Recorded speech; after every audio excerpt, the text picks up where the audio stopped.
Okay, now we're moving on to step number 2 for switch number 3 for the DIY 3200 20-point breadboard project. For step number 1, we cut a length of wire about 6 inches. On one end of the wire, we added a female spade connector, like this one. We attached it to our switch, and at the other end of the wire, we added a ring connector. For this step, we're going to use another 6-inch length of red wire. I've already pre-cut this one. We'll remove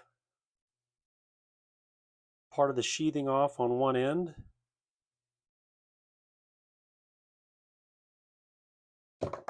I'll give it a couple of twists.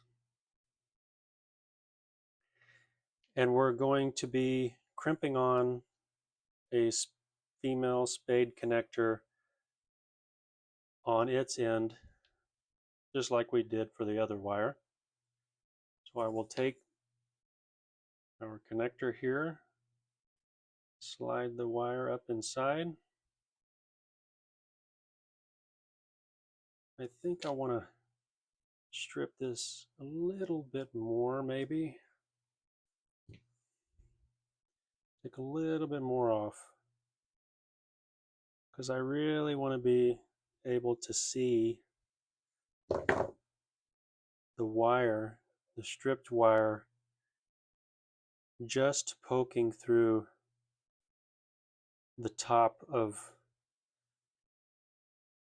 the terminal here. You can just see the end of the wire poking through. That's what I want to see.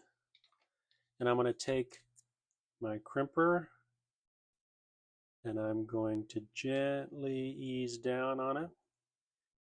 And then I'm going to crimp down, squeezing tight, and release.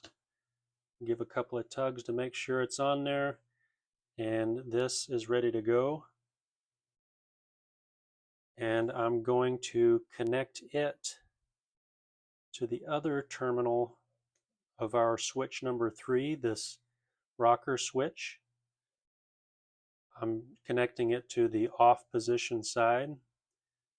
So now our number 3 rocker switch, our number 3 switch for our breadboard project, is ready to go. We have it set up and ready to go, just like we have done for switches 1 and 2 previously.